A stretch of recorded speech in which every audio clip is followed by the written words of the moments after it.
Kumusta po kayo? Bago po ang lahat, first things first.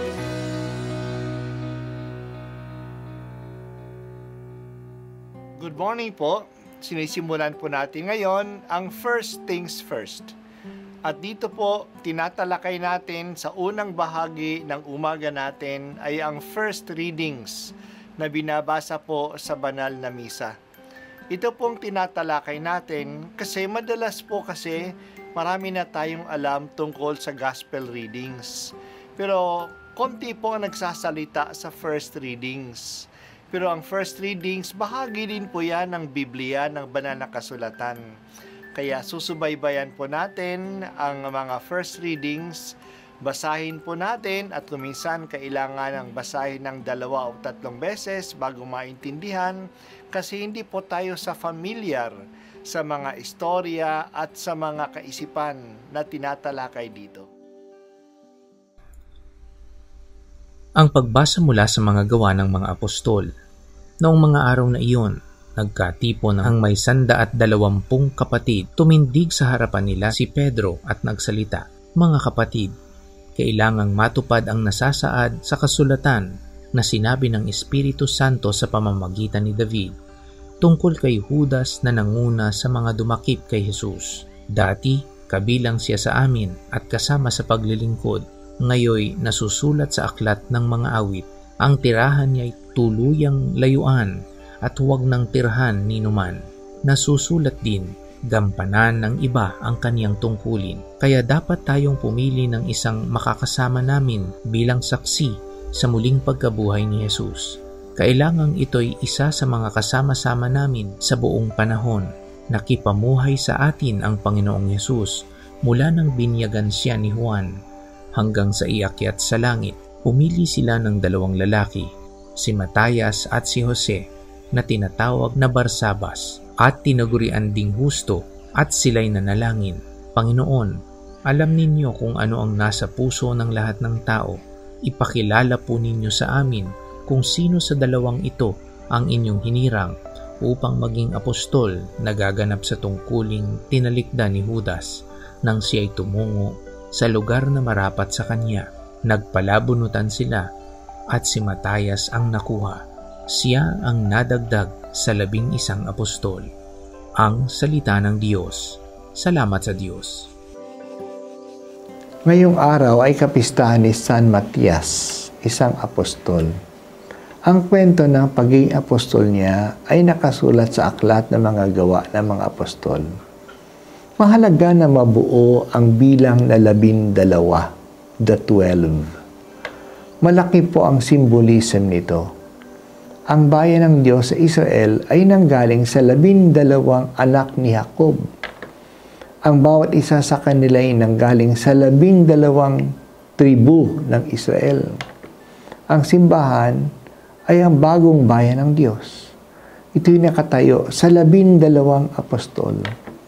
Kaya si Jesus ay pumili ng 12 na kanyang tinawag na apostol kasi ang balak niya na ang mga ito'y maging haligi ng kanyang simbahan. Yan din ang isinalarawan sa aklat ng Revelation na pinakita ang Jerusalem na mula sa langit. The wall of the city had 12 courses of stones as its foundation, on which were inscribed the 12 names of the 12 tribes of the Lamb. Kaya noong mabawasan sila ng isa dahil sa pagkamatay ni Judas Iscariotes, kailangan nilang buuhin ang 12. Magandang tingnan ang proseso ng kanilang pagpili. Ang naunang nagsuggest ay si Pedro, ang pangulo ng grupo ng mga Kristiyano na noon ay may mga 120 katao pa lang. Sa pahayag ni Pedro, gumamit siya ng mga passages sa Bible na nagsasaad sa nangyari kay Judas at nagsasaad sa dapat siyang palitan. Pagkatapos nagbigay si Pablo ng mga kriteriya kung sino ang dapat papalit. Ang isang apostol ay dapat maging witness ni Jesus. Kaya kailangan kasama na siya ni Jesus mula pa noong simula. Ang simula ay ang pagbinyag kay Jesus sa Ilog Jordan. Yan ang simula ng kanyang public ministry. Ang hangganan ay ang kanyang muling pagkabuhay.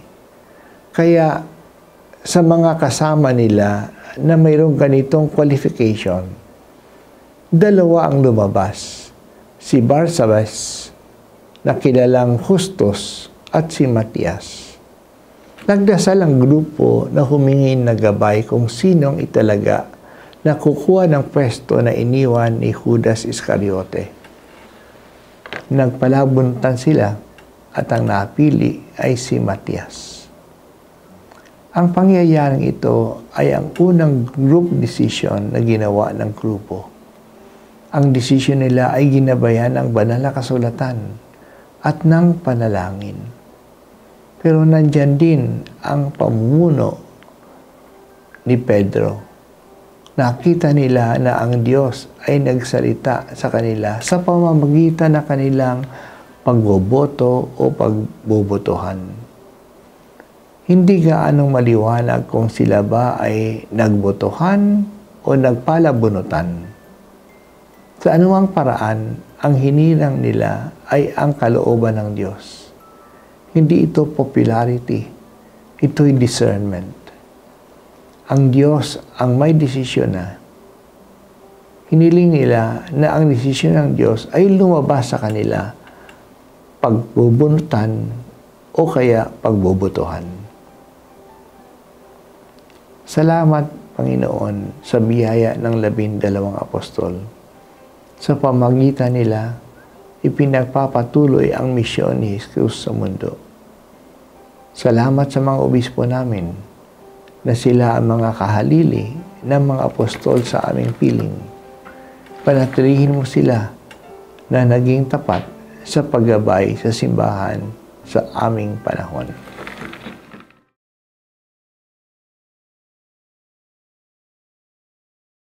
At ako po ay si Bishop Broderick Pabilio dito sa First Things First.